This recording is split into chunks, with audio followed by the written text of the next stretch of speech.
Hello दोस्तों, मैं हूँ राजू सोनी। आज आप लोगों को संविधान के आगे वाला पढ़ाएंगे। पिछली क्लास में हम लोगों ने पढ़ा था स्वतंत्रता का अधिकार। आज हम लोग आएंगे शोषण के विरुद्ध अधिकार, अनुच्छेद 23 से 24। देखो, शोषण के विरुद्ध अधिकार जो है वो हमारे मूल अधिकार हैं, तो यहाँ पे लिख लेते हैं मूल अधिकार। ये भी हमारा एक मूल अधिकार है, ठीक है। ये किस अनुच्छेद में है? 23 से 24 अनुच्छेद में वर्णित है। अब देखते हैं अनुच्छेद 23, इसमें क्या वर्णित है? इसमें है मानव के दुर्व्यापार तथा बालाश्रम का प्रतिषेध। अब मानव का दुर्व्यापार तथा बालाश्रम का प्रतिषेध, जो ये है मानव का दुर्व्यापार तथा बालाश्रम, ये 3 प्रकार से होते हैं। देखो इस तरह से। तो बालाश्रम का मतलब क्या है? देखो, बालाश्रम प्रतिषेध, तो बालाश्रम का मतलब है इच्छा के विरुद्ध कार्य करवाना। मतलब आप किसी से इच्छा के विरुद्ध काम नहीं करवा सकते। अगर उस व्यक्ति की इच्छा नहीं है तो आप उससे काम नहीं करवा सकते हैं। यह उस व्यक्ति का मूल अधिकार है कि वो काम करे या ना करे, वो उसकी इच्छा के ऊपर डिपेंड करता है। अगला है ये बेगारी। देखो बेगारी का नाम सुना होगा। बेगारी का मतलब होता है काम करवा लेना और उसके पैसे ना देना। मतलब किसी व्यक्ति से आप काम करवा लीजिए और उसके पैसे ना दीजिए, तो उसे कहते हैं बेगारी।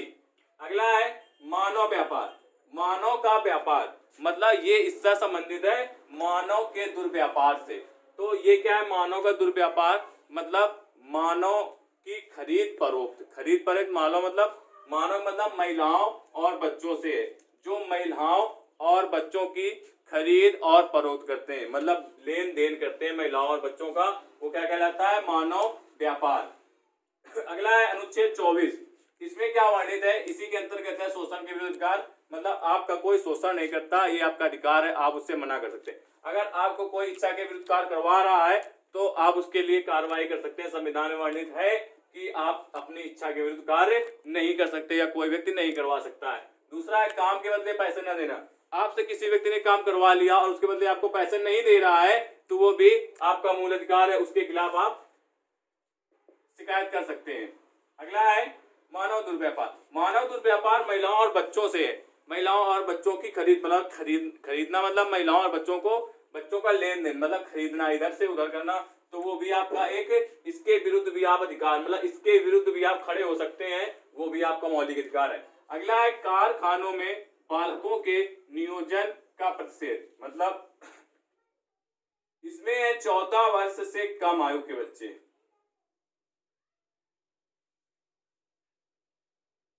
कम आयु के बच्चों को कारखानों, फैक्ट्रियों में जोखिम के कामों में नहीं लगाया जा सकता।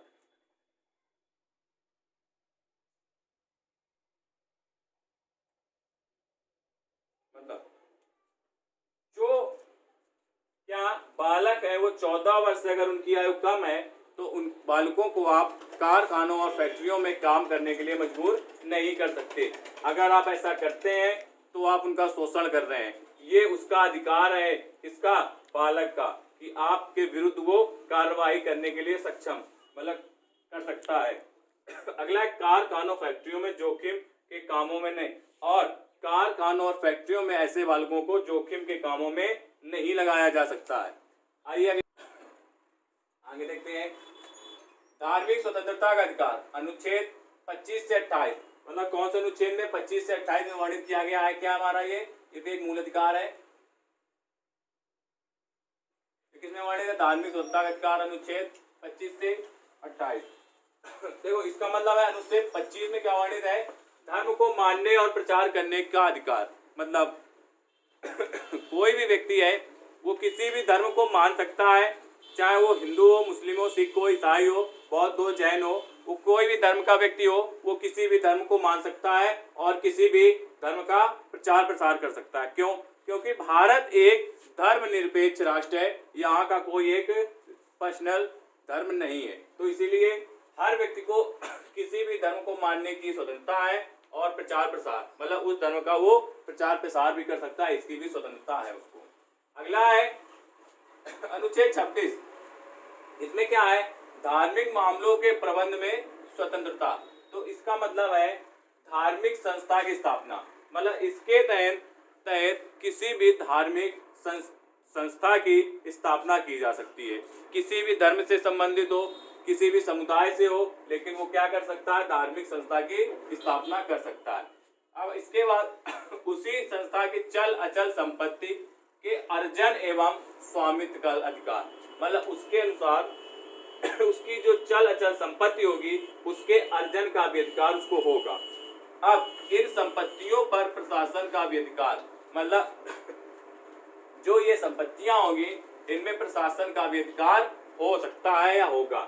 ठीक है, अगला है अनुच्छेद 27, इसमें क्या है, धार्मिक अभिवृद्धि के लिए कर संदाय की स्वतंत्रता। मतलब धार्मिक अभिवृद्धि मतलब धर्म की वृद्धि के लिए कोई भी सरकार या कोई भी व्यक्ति आपसे कर नहीं ले सकता है। कर मतलब टैक्स।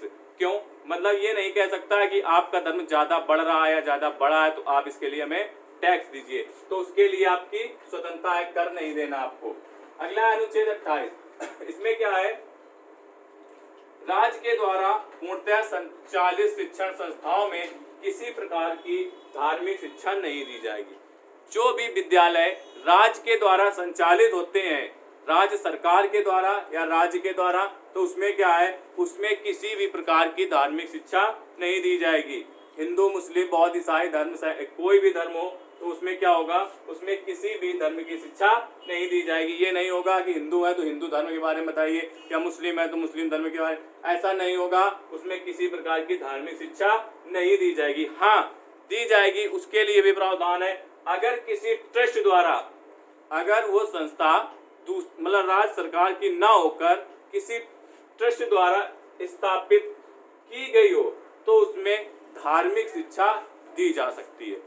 किसी ट्रस्ट मतलब जैसे कि हिंदुओं ने क्या किया, जैसे कोई भी एक संस्थान है, कैसे हिंदू विश्वविद्यालय, संस्कृत विश्वविद्यालय, तो उसमें क्या होगा, उसमें धार्मिक शिक्षा दी जा सकती है। यहाँ पे लिखा है दी जा सकती है, लेकिन ये भी कंपलसरी नहीं है कि दी जाएगी, तो दी जा सकती है। मतलब ये नियम है, किसी भी विद्यालय में धर्म संबंधित कोई भी शिक्षा नहीं दी जाएगी। हाँ, दी जाएगी, किस एक शर्त पे दी जाएगी, जब वो विद्यालय किसी ट्रस्ट द्वारा स्थापित किया गया हो तब उसमें धार्मिक शिक्षा दी जा सकती है, लेकिन सिर्फ सकती है, या दी जाएगी या नहीं यह भी डिपेंड नहीं, दी जा सकती है। आगे देखते हैं, अगला देखते हैं संस्कृति एवं शिक्षा संबंधी अधिकार। अनुच्छेद 29 से 30, मतलब मूल अधिकार जो हमारा चैप्टर था उसमें संस्कृति एवं शिक्षा संबंधी अधिकार है, वो अनुच्छेद 29 और 30 में वर्णित है। तो देखते हैं अनुच्छेद 29, इसमें क्या है, अल्पसंख्यक वर्गों के हितों का संरक्षण, भाषा, लिपि एवं संस्कृति का अधिकार। मतलब अल्पसंख्यक वर्गों के हितों का संरक्षण किसमें वर्णित, अनुच्छेद 29 में। किस आधार पर, भाषा, लिपि और संस्कृति का मतलब अधिकार है इनको कि इनका हितों का संरक्षण हो सके। अगला है शैक्षणिक संस्था में धर्म, जाति, मूल वंश के आधार पर भेदभाव नहीं किया जाएगा। इसमें एक चीज और वर्णित है, संस्कृति और शिक्षा संबंधी अधिकार में किसी भी शैक्षणिक संस्थान या किसी विद्यालय विश्वविद्यालय में क्या होगा, धर्म मतलब हिंदू, मुस्लिम, सिख, बौद्ध, जैन ये धर्म होते हैं। जाति मतलब ओबीसी, एससी और अदर। मूल वंश मतलब उनके वंश के आधार पर, आप किस वंश के आधार पर भेदभाव नहीं किया जाएगा। ये नहीं किया जाएगा कि आप हिंदू हैं या मुस्लिम हैं या जैन हैं, बौद्ध हैं, ईसाई हैं तो आप में भेदभाव किया जाएगा कि आप पीछे बैठिए, आप आगे बैठिए। सभी के लिए कॉलेज में क्या होता है, एक समान नियम लागू होते हैं, एक समान ड्रेस लागू होती है। मतलब इसके अनुसार किसी भी धर्म या जाति के लोगों से भेदभाव नहीं किया जाता है शैक्षणिक संस्थानों में। अगला आइए देखते हैं अनुच्छेद 30, शिक्षण संस्थाओं की स्थापना और प्रशासन करने का अल्पसंख्यकों को अधिकार। मतलब शिक्षण संस्थाओं की स्थापना करना और प्रशासन करने को अल्पसंख्यकों को अधिकार है। अब क्वेश्चन ये, अल्पसंख्यक कहते किसे? कोई भी धर्म, ये नहीं कहेंगे कि सिर्फ एक धर्म, कोई भी धर्म कोई भी धर्म जिस देश में निवास कर रहा है उस देश में अगर किसी धर्म की जो परसेंटेज है निवास करने का, अगर वो 50% से कम होता है तो उसे अल्पसंख्यक की श्रेणी में रखा जाता है। ठीक है, अल्पसंख्यकों का अधिकार। अब भारत के सभी अल्पसंख्यक, सभी अल्पसंख्यक मतलब मुस्लिम, हिंदुओं को छोड़कर, हिंदू धर्म जो है इसको छोड़कर जितने भी धर्म हैं वो सभी क्या है, वो सभी अल्पसंख्यक हैं। भाषाई एवं धार्मिक मतलब उनकी भाषा और धर्म, भाषा भी अलग है और उनका हिंदू धर्म को छोड़कर अन्य सभी धर्म मतलब धर्म भी अलग है। वो अपनी रुचि, अल्पसंख्यकों को अपनी रुचि शैक्षिक संस्थाओं की स्थापना मतलब अपनी रुचि के अनुसार वो शैक्षिक संस्थाओं की स्थापना कर सकते हैं भाषाई और धार्मिक आधार पर। अगला देखो, जो अल्पसंख्यक है ये संविधान में वर्णित नहीं है। अल्पसंख्यक शब्द का लिखा है, अल्पसंख्यक शब्द संविधान में परिभाषित नहीं किया गया है। मतलब ये जो अल्पसंख्यक शब्द है इसको संविधान में परिभाषित नहीं किया, ये संविधान में वर्णित नहीं है अल्पसंख्यक की बात। यद्यपि, फिर से देखते हैं, यद्यपि अनुच्छेद 30 के आधार पर संविधान में अल्पसंख्यकों का वर्गीकरण, अल्पसंख्यक शब्द को संविधान में परिभाषित नहीं किया गया मतलब संविधान में वर्णित नहीं है। यद्यपि अनुच्छेद 30 के आधार पर, अनुच्छेद 30 में क्या कहा गया है कि संविधान में अल्पसंख्यकों का वर्गीकरण भाषाई एवं धार्मिक मतलब उनकी भाषा और उनके धर्म के आधार पर किया जाएगा। जो अल्पसंख्यक होते हैं उनकी भाषा और उनके धर्म के आधार पर किया जाएगा। अल्पसंख्यक कौन कहलाते हैं? अल्पसंख्यक हम उन्हें कहते हैं किसी भी देश में निवास करने वाले किसी भी धर्म के जिनकी जनसंख्या 50% से अगर कम होती है तो वो उस देश के अल्पसंख्यक की श्रेणी में आते हैं। तो समझ में आया होगा। आइए आगे चलते हैं, हमारा अगला है संवैधानिक उपचारों का अधिकार। संवैधानिक उपचारों का अधिकार अनुच्छेद 32 में वर्णित है। अब देखिए, जो संवैधानिक उपचारों का अधिकार अनुच्छेद 32 है इसको डॉक्टर भीमराव अंबेडकर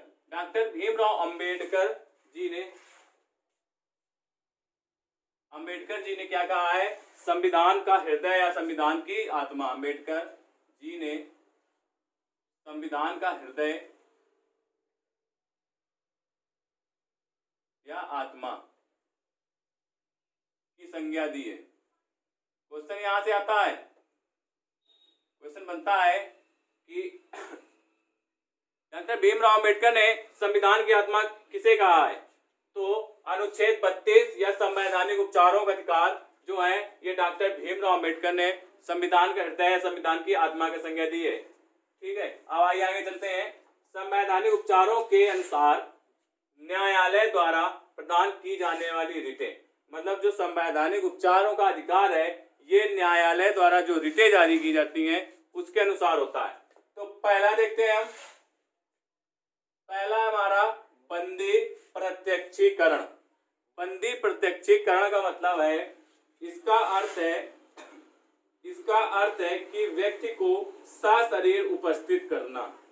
मतलब व्यक्ति को सशरीर मतलब किसी व्यक्ति को अगर आपने गिरफ्तार किया है तो उसको बिना चोट लगे सशरीर मतलब कोई उसका अंग भिन्न छिन्न भिन्न ना हो, उसको सशरीर उपस्थित करना होगा। इसे व्यक्तिगत स्वतंत्रता की रीति भी कहा जाता है। अब क्वेश्चन यहाँ पे आता है कि व्यक्तिगत स्वतंत्रता की रीति किसे कहा जाता है? तो आंसर होगा आपका बंदी प्रत्यक्षीकरण। अगला है उनके विरुद्ध नहीं जिन्हें न्यायालय दंडित कर चुका हो। अब देखो, व्यक्तिगत स्वतंत्रता की रीति भी कहा जा सकता है इसे, लेकिन व्यक्तिगत स्वतंत्रता की रीति कहते जरूर हैं लेकिन उनके विरुद्ध नहीं जिसे न्यायालय दंडित कर चुका हो। मतलब जिस व्यक्ति को किसी भी जुर्म की सजा दी जा चुकी हो उसे व्यक्तिगत स्वतंत्रता की रीति नहीं माना जाएगा क्योंकि वो सजा पा चुका है, किससे? न्यायालय से। अगला है दूसरा नंबर, परमादेश। परमादेश का मतलब क्या होता है? इसका अर्थ है हम आदेश देते हैं, सिर्फ ऐसे देते हैं। इसका अर्थ है हम आदेश देते हैं। क्या आदेश देते हैं? कौन देता है? न्यायालय। देखो, इसका संबंध न्यायालय से ये सबका किसका बंदी प्रत्यक्षीकरण, परमादेश, अधिकार प्रेक्षण, उत्प्रेक्षण और प्रतिषेध। तो देखो न्यायालय द्वारा किसी भी प्राधिकारी, अधिकारी या सरकार या न्यायिक निकायों के विरुद्ध इस रिट को जारी किया जा सकता है। न्यायालय किसी भी अधिकारी, प्राधिकारी, सरकार या न्यायिक निकाय के विरुद्ध यह रिट जारी कर सकता है। कौन करता है? न्यायालय। किसके अनुसार? परमादेश के अनुसार। अब यहाँ पे एक पॉइंट लागू होता है कि इसमें दो व्यक्ति होते हैं, भारत का राष्ट्रपति, राज्यों के राज्यपाल, जिनके विरुद्ध परमादेश या रिट जारी नहीं की जा सकती है। किसके विरुद्ध? अब क्वेश्चन ये आता है, यहाँ से फिर फंसेगा क्वेश्चन कि परमादेश किसके विरुद्ध नहीं जारी किया जा सकता है? तो आंसर है राष्ट्रपति या राज्यपाल। दोनों ऑप्शन है, राष्ट्रपति और राज्यपाल के विरुद्ध नहीं जारी किया जा सकता है। आइए नंबर 3 पे चलते हैं। अधिकार प्रेक्षा। इसमें क्या है? इसका अर्थ है कि किस अधिकार से। इसका अर्थ है कि किस अधिकार से। यदि किसी सार्वजनिक पद पर कोई व्यक्ति अवैध रूप से आसीन हो या ठीक है, देखो यहां से देखते हैं। यदि किसी सार्वजनिक पद पर कोई व्यक्ति अवैध रूप से आसीन हो तो उसके खिलाफ अधिकार प्रेक्षा की रिट जारी की जा सकती है, लेकिन निजी पद पर आसीन व्यक्ति के खिलाफ जारी नहीं की जा सकती है। अगर कोई स्वयं या निजी के पद पर वो क्या है, आसीन व्यक्ति है, तो उसके खिलाफ अधिकार प्रेक्षा न्यायालय जारी नहीं कर सकता है। ठीक है, समझ में आया होगा। अगला चलते हैं चौथे पॉइंट की तरफ। चौथा पॉइंट है हमारा उत्प्रेक्षण। उत्प्रेषण में क्या है? उत्प्रेषण का अर्थ होता है हमारा, सबसे पहले देखते हैं मंगा लेना। क्या मंगा लेना? देखो उच्चतम न्यायालय मतलब सर्वोच्च न्यायालय कहाँ पे? हमारा दिल्ली में। तो सर्वोच्च न्यायालय, उच्चतम न्यायालय किसी निचली अदालत से, जैसे उच्चतम न्यायालय दिल्ली का सर्वोच्च न्यायालय है, वो किसी भी उच्च न्यायालय, जिला न्यायालय से, किसी भी निचली अदालत से किसी भी मामले की सुनवाई के लिए अपने पास मंगा सकती है। समझ में आया? मतलब उच्च न्यायालय या उच्चतम न्यायालय के सर्वोच्च न्यायालय, उच्चतम न्यायालय के पास यह अधिकार है किसके अनुसार? मंगा लेना, उत्प्रेषण के अनुसार। क्या? कि वो अपने से निचली किसी भी अदालत से सुनवाई के लिए कोई मामला अपने पास मंगवा सकता है। अगला हमारा लास्ट है 5वां नंबर, प्रतिषेध। प्रतिषेध का मतलब होता है मना कर देना। क्या मना कर देना? देखो उच्चतम न्यायालय निचली न्यायपालिका को किसी मामले की सुनवाई से मना कर सकता है। देखो यहाँ पे दोनों जगह क्या है? उच्चतम न्यायालय या सर्वोच्च न्यायालय। मतलब जो करेगा वो उच्चतम न्यायालय ही करेगा। अगर वो कहीं से मंगवाएगा तो उच्चतम न्यायालय मंगवाएगा, और मना करेगा तो उच्चतम न्यायालय ही मना करेगा। ये नहीं कि ये इसने मांगा तो निचली अदालतें मना कर दिया, ये नहीं होगा कि सर्वोच्च न्यायालय ने मांगा तो निचली अदालतों ने मना कर दिया, ये गलत हो जाएगा। सही कहाँ पे होगा? कि उच्चतम न्यायालय ही मना कर सकता है। किसे? अपनी से निचली अदालतों के लिए।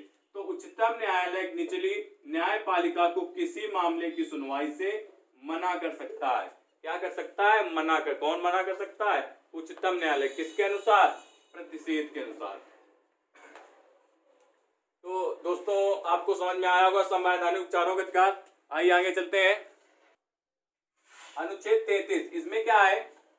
सैन्य बलों एवं अर्ध सैन्य बलों में, मतलब सेना या आर्मी जिसे कहते हैं, या अर्ध सैन्य बल, मतलब अर्ध सैन्य बल, जो अर्ध सैनिक बल होते हैं, सीआरपीएफ, बीएसएफ, आईटीबीपी, ये अर्ध सैन्य बलों में कार्यरत लोगों, सैन्य बलों या अर्ध सैन्य बलों में जो कार्यरत लोग हैं उनके लिए क्या होता है? के लिए मूल अधिकार प्रतिबंधित किया जा सकता है। जो मूल अधिकार होते हैं वो प्रतिबंधित किए जा सकते हैं। क्योंकि उनको जो सेना का व्यक्ति है या अर्धसैन्य व्यक्ति है तो उसको वहां के कानून मानने पड़ेंगे, तो उनके मूल अधिकार क्या? प्रतिबंधित किए जाते हैं। ठीक है, अगला है अनुच्छेद 34। इसमें क्या वर्णित है? यदि किसी क्षेत्र में सैन्य अधिनियम मतलब लागू हो तो उस क्षेत्र के लिए मूल अधिकारों को स्थगित किया जा सकता है। समझ में आया?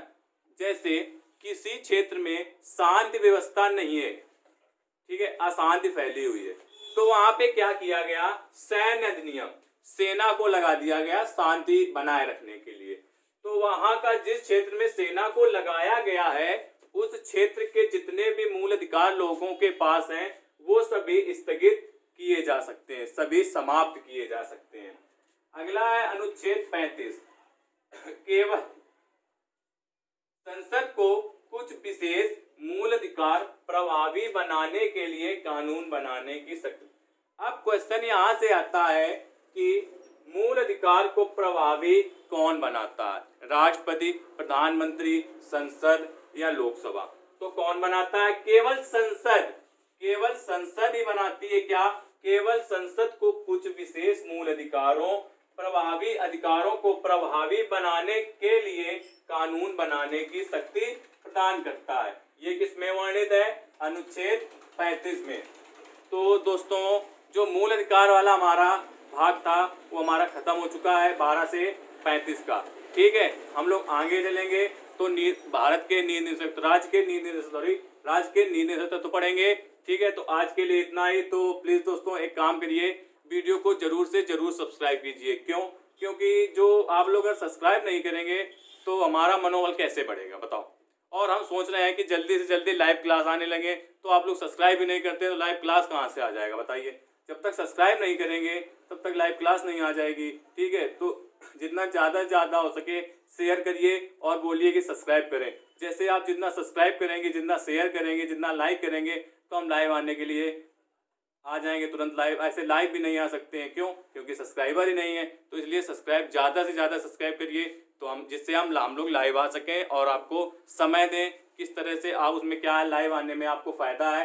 रिटन क्वेश्चन भी कर सकते हैं, क्वेश्चन भी पूछ सकते हैं, कमेंट भी कर सकते हैं कि सर ये नहीं समझ में आया, दोबारा बताइए, तो हम लोग दोबारा बताने की कोशिश करेंगे। अब ये क्या है, रिकॉर्डिंग वीडियो है। ठीक है, तो आप लोग जितना ज़्यादा से ज़्यादा हो सके उतना सब्सक्राइब करिए और लाइक करिए और शेयर करिए अपने दोस्तों को, और उनसे भी बोलिए कि सब्सक्राइब और लाइक करें। तो धन्यवाद दोस्तों।